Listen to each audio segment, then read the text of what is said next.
Well, good afternoon and welcome on this very special occasion. Doesn't our Professor of the Year look good up here? What a cool looking Professor of the Year. I could only hope to look half that good. I don't know about that pose, but anyway. Welcome to Javier, welcome to his wife, Karen, his son, Oscar, members of their extended family, to our students, to our faculty, staff, board members, Bob Panel and Loretta Leeson, and members of the broader Lehigh Valley community. Today is a proud day, a very proud day for Javier and his family, but it's an equally proud day for Northampton Community College to celebrate not just his extraordinary accomplishments, but the caliber of the faculty that we have that he represents. In a few minutes, you're going to hear from a student, a colleague, and Javier himself. But before we do that, I'd like to make just a few observations myself. First, I noticed early on that Javier's students love him. And I might add, he loves his students too. But many of them actually call themselves Avilites. And they take as many of his courses as they possibly can. Others have actually started a Facebook group called Professor Avila, the man, the myth, the legend. That's a little tough. Second, it is clear to me that Javier is passionate about three things. Well, at least three things. His teaching, his writing, and if you haven't read his poems, they are extraordinary, but also his family. I also love the quote he shared as one of our Wisdom Wednesday faculty members, which is, "The time for excellence is now." And I think that tells you a lot about him, about his high standards, and the fact that he expects a lot from our students, but he also expects a lot from himself. He is quite simply, in my opinion, a billboard for both excellence and passion at the heart of what goes on at this college. And in typical Northampton fashion, he views his students' success really as his success. You know, it's interesting to reflect today. There are 175 colleges in the Commonwealth of Pennsylvania. But today, only one is celebrating the way that we are. Only one is fortunate enough to have Professor Avila on its faculty. And yes, only one, Northampton, is celebrating the 2015 Pennsylvania Professor of the Year. You can feel a lot for that, it's good. So on behalf of every student, our faculty, staff member, alum, our board, and this president, I say, let the celebration begin. So, Dr. Von Schilling, get us kicked off.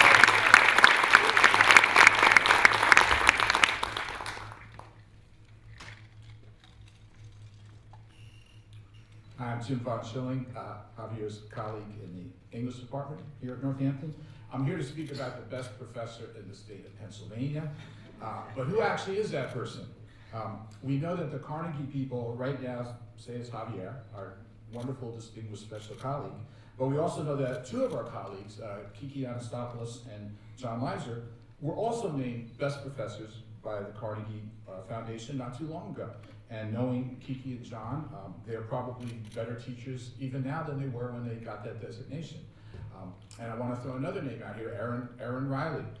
At our staff appreciation dinner last May, I watched her get named Northampton's outstanding professor, and thereby join that elite group who've won the Christensen Teaching Excellence Award, which includes John Leiser, by the way.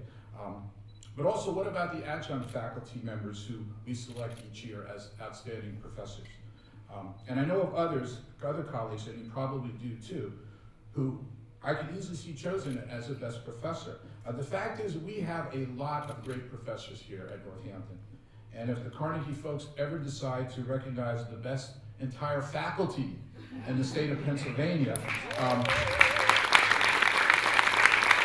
Dr. Erickson, I would tell you to suggest your fellow presidents that the other colleges need not apply. 3 out of the last 7 best professors are from Northampton. So I think that designation of the best faculty belongs to us. And I think we should officially add to the Northampton way, great teaching.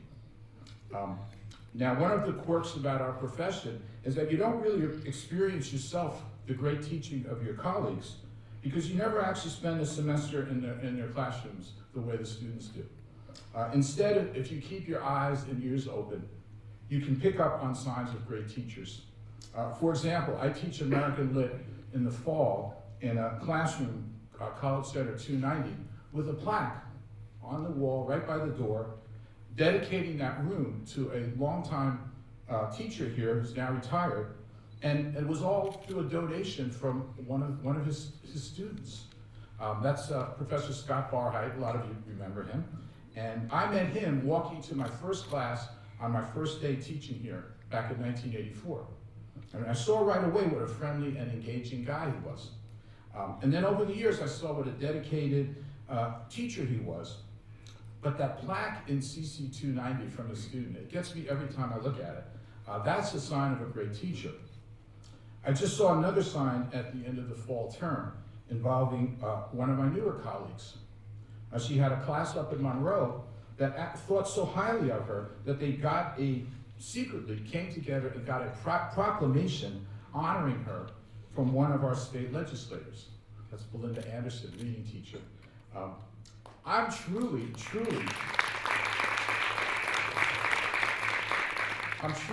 in awe of teachers who reach students that way. So, when did I see the signs of a great teacher in Javier? Not immediately. I knew when we hired him that we had gotten ourselves an accomplished writer in the English faculty. He'd already had several published collections of poetry and lots of other writing, including a couple of novels. In fact, just a few years after he joined us, I stood right here and introduced Javier to a packed theater as we hosted the North American premiere of an international independent motion picture, Miente, based on one of those novels. How many of you were here for that occasion? I mean, that was truly a special experience. Fast forward another year or two, and I'm introducing Javier to audiences here and at Monroe for poetry readings.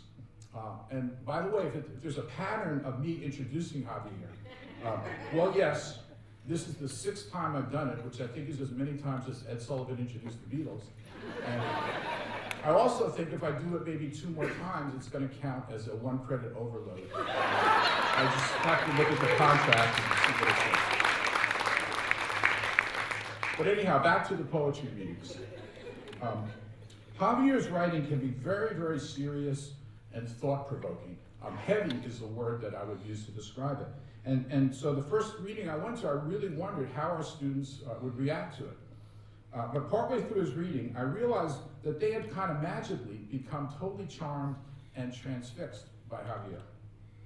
And if you've never seen him read his poems in public, you're missing an experience that's warm and deep and insightful and funny, and not to mention in 2 languages. And you may be seeing the sign of a great teacher. But what really struck me as a sign is when I started running into students here, as Dr. Erickson said, who call themselves Avilites, because of their devotion to all things Avila, including filling the seats of his courses. And why not? Students describe him with words like memorable, brilliant, passionate, inspiring, and amazing. And some say that taking him has changed their lives. And it's not just a couple of devoted students sitting in the front row hanging on his words. I used to have some of those myself, but no. Javier's approach to his students is all inclusive. And he seems just as likely to connect to the student sitting in the back who's not really sure why he's in a writing or literature class in the first place. Now, I don't want to steal the thunder from the speaker after me, Amanda, who'll talk about Javier from a student perspective. But I do have to mention something that's kind of like an elephant in the room that we somehow overlook. I know Javier as a fellow Hispanic. In fact, he's probably the most Hispanic professor of English composition and literature here in the States that I've ever met. Let's not forget that Javier came to us from Puerto Rico only about 10 years ago. And for him to now be on that billboard on Route 22 is really pretty amazing when you think about it.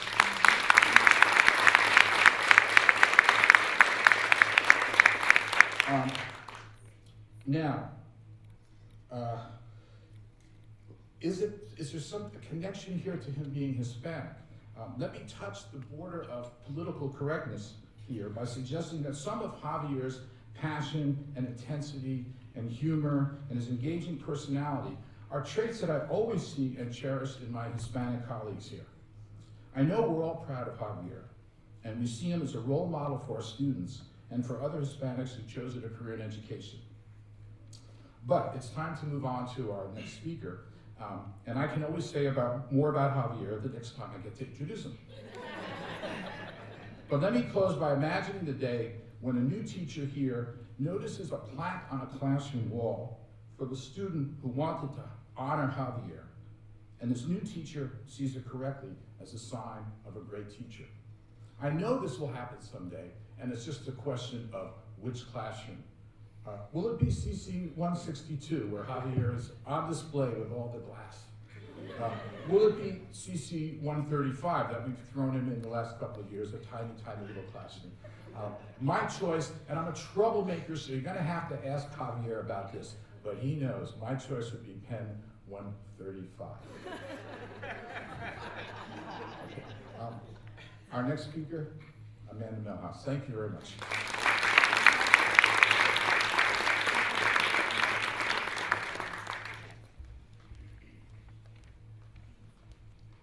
Hello, everybody. My name's Amanda Milhouse. I am a former student of Professor Avila. I'm honored to be here today to talk to you about my experience as a student. 8 years ago, I registered for one of many required courses that I had to take, English 2, fully expecting it to be like every other college class, and then I met the professor. Besides having absolutely no idea how to pronounce his name, I immediately liked his teaching style. He was funny, irreverent, witty, and intelligent.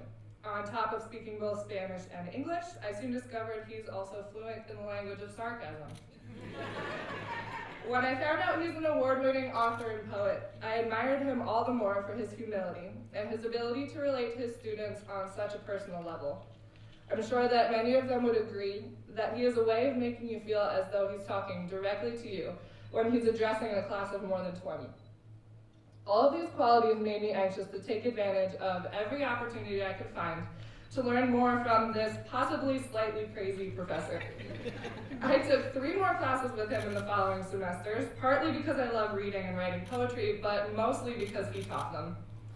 In modern poetry, I felt like I was learning secrets about these classic works we were studying that their long-dead authors had somehow shared with him. In poetry writing and creative writing, he taught me that putting pretty words on a page is one thing, but putting real emotion and truth behind them is what makes them beautiful. It was during that English 2 class that I created the Facebook page dedicated to my new favorite prof to share some of the best moments of our discussions with my classmates. I know we were all stunned by the fact that he said some things no other teacher we'd ever encountered had said. I was definitely in awe of the way he was so honest and open with us.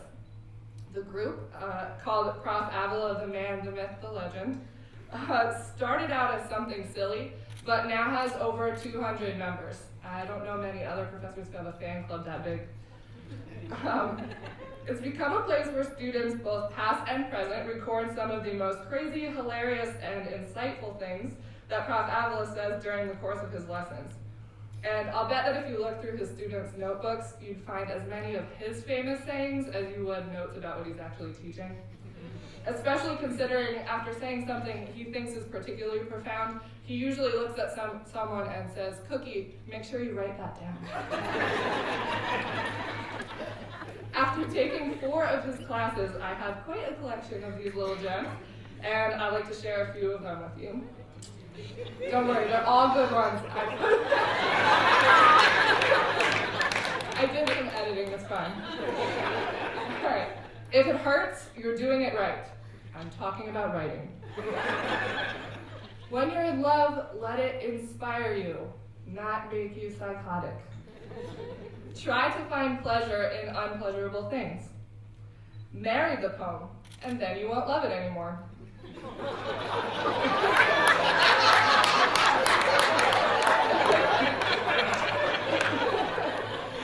The more we judge, the less we understand.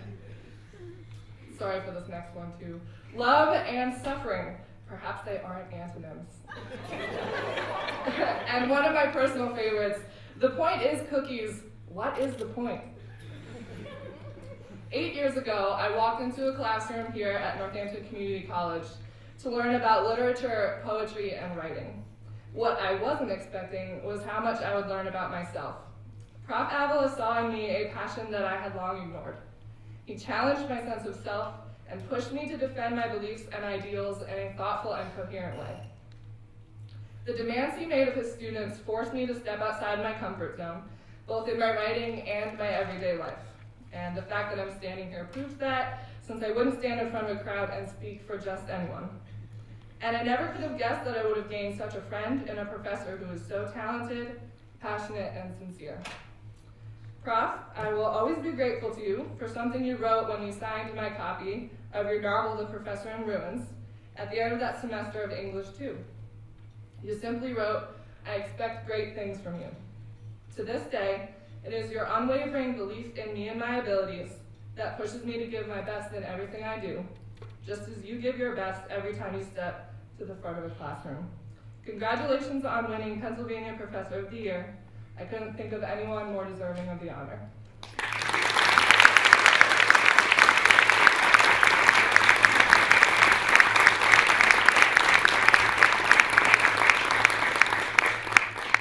Thank you, Amanda. Doesn't that say it all? Yeah, fantastic. Well, Javier, why don't you come up here? I'm also going to ask the chair of our board, Bob Fanning, to come forward as well. In case you haven't figured it out, this is a big deal, and a big deal that you're going to remember not just today or tomorrow, the rest of this year, but quite honestly for the rest of your life. And to help you remember that for the rest of your life, we'll do the unveiling here. We framed your certificate, and would like you to accept that from the college as a gift, just saying we couldn't be more proud. And now, of course, your chance to respond. I'm sure you'll have something to say.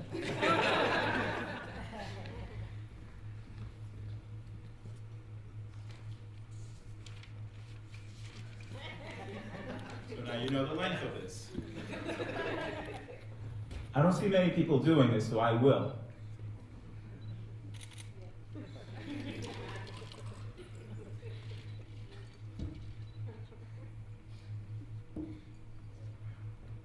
Okay.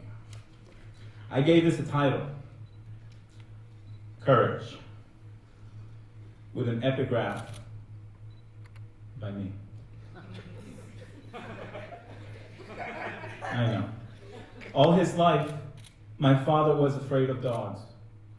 Why he became a mailman is a mystery. This will make sense soon. I'd like to thank my father-in-law, my mother-in-law, who are here, Joe and Nancy. And, President Mark Erickson. And thank you all for being here. All these beautiful people who are here today. All my former and current students, friends, and I'll say more about you soon. And the inside joke, Jim, I don't know if I'll reveal it today. I guess today's the day where I wouldn't get fired if I reveal that, but I still will not. Okay, I'm gonna read. I did write something, and I always go off script, so I'm gonna try to stay with it. Amanda, I am proud of you, and I know you will be a remarkable educator. I'm grateful to you and to all the students who, through a career that has spanned nearly 2 decades, have entrusted me with the job of leading them as they navigate the deep and often treacherous waters of literature and the writing craft. I try to be better every semester, and that's because of students like Amanda, students who demand nothing but my absolute best. I see so many students here, and it means the world to me that they've taken the time to celebrate this award with me. A special thank you to the wonderful people who wrote letters of support for my nomination. University of Puerto Rico Professor of Literature, Dr. Janet Becerra. I taught at the University of Puerto Rico for 8 years, and she was my best friend, and she wrote a letter for me. Former Vice President of Academic Affairs, Dr. Jeff Focht. The Dean of Humanities and Social Sciences, Dr. Christine Pence. My 2 brilliant former students, Jess Beloit and Sarah Dolce. And last, but certainly not least, this guy right here, my colleague, Dr. Jim von Schilling. Jim, you are the heart of our college. You are an NCC treasure. I am forever grateful to you for your mentorship, your support, and your friendship. I have not met a better person in all my years in academia. Thank you.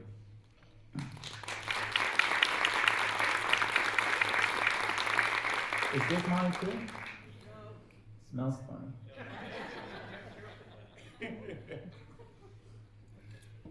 I would like to share this award with my wife, Karen Paddock, who has enriched my approach to teaching writing. Adopting her focus on creativity as the key element to academic writing has resulted in student success beyond my imagination.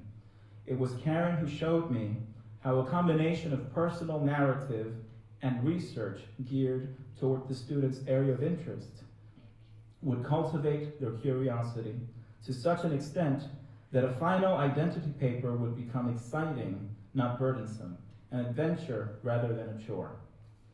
Karen illustrates what I've always believed, that teaching is an art form. Through the years, appreciating the mastery of her craft has ignited a flame in my own pedagogy, and I strive to be the teacher that she is every day. In addition to being an inspiration, Karen has given me the greatest gift of my life. Sitting right next to her, that's Oscar.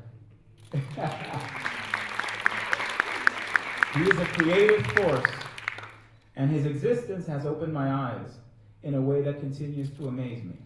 It has increased my empathy. As Karen said when Oscar was a baby, each of our students is somebody's Oscar. My goal is to treat my students the way I would like Oscar's teachers to treat him. I want to challenge them, allow them to explore their creativity, provide them with an environment where they feel comfortable to be themselves, treat them with respect, be authentic with them, and expect them to be authentic with me, and make sure that they never forget that learning is enlightening, empowering, and beautiful. The look in my son's eyes after he has made a discovery is the same look I want to see in my students' eyes when they are in my classroom. Water. I couldn't escape it. I remember telling Amanda that sometimes you can't escape your destiny. My mother was a high school teacher for 35 years in a public school in Puerto Rico. And I remember when I was a teenager saying, anything but teaching. And here I am. My mother considered herself lucky to be able to do something that she loved. Like her, I am lucky. The love of teaching comes from the love of learning. The classroom is a sanctuary where this love must be nurtured and embraced. And the way I see it, true love is not a cage, it is an open field. Creativity is the key. In all my classes, creativity is not a wish, it is an expectation. When students can create the knowledge, when they can add to the existing conversation with original ideas, they become protagonists of their education rather than spectators. I make it my mission to allow for those ideas to emerge, even when they may be afraid to be wrong. Fear is fine. Some of the things I'm most afraid of are public speaking, writing, teaching, marriage, and fatherhood. And I do them all. And I try to do my best, and I think the fear is good. Courage does not mean the absence of fear. It means daring to do things despite fear. My father taught me this by doing something he loved while facing something he feared. And being a dog-fearing mailman was, believe me, just one example of the multiple instances where my father showed me how important it is to dare to do things, to fail, get up, and try again, realizing that failure does not define a man, perseverance does. It is all part of the ongoing process. The creative process allows students to be courageous, and it invariably leads to something magical. That is the roller coaster of learning. With courage comes the recognition that magic is rare, that life is urgent, and that the time for excellence is now. Not 10 years from now, not when you lose 10 pounds, and you can't be clinging to the past. It's right here, right now. The classroom experience, therefore, should never be passive or lacking in conflict or neglectful of reality. This is especially important in a community college where largely underrepresented students come with the hopes of improving their lives. If they did not feel included in their pre-college journeys, then it is our duty as educators to have them see themselves in the curriculum. This is an equalizer, an intercultural approach that removes the notion that some of us are invisible.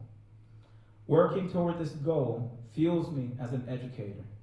The most rewarding aspect of my job is each student's sense of accomplishment. A student's success is my success. The classroom experience can transform their lives, and in return, the learning opportunities they provide for me continue to transform mine. And of course, it is an honor to be recognized for something that I love to do. Nevertheless, as a representative of NCC, this award is for all faculty, not just for me. It means that we are doing what we're supposed to do. I accept this honor on behalf of all of you, as well as the educators that came before us, and I urge my colleagues to continue to do the magnificent job that they do. Finally, Oscar, thank you for giving me a new set of eyes to rediscover the world in all its splendor. It is a privilege to be alive and witness the magic of your journey. I love you, Cookie. Thank you.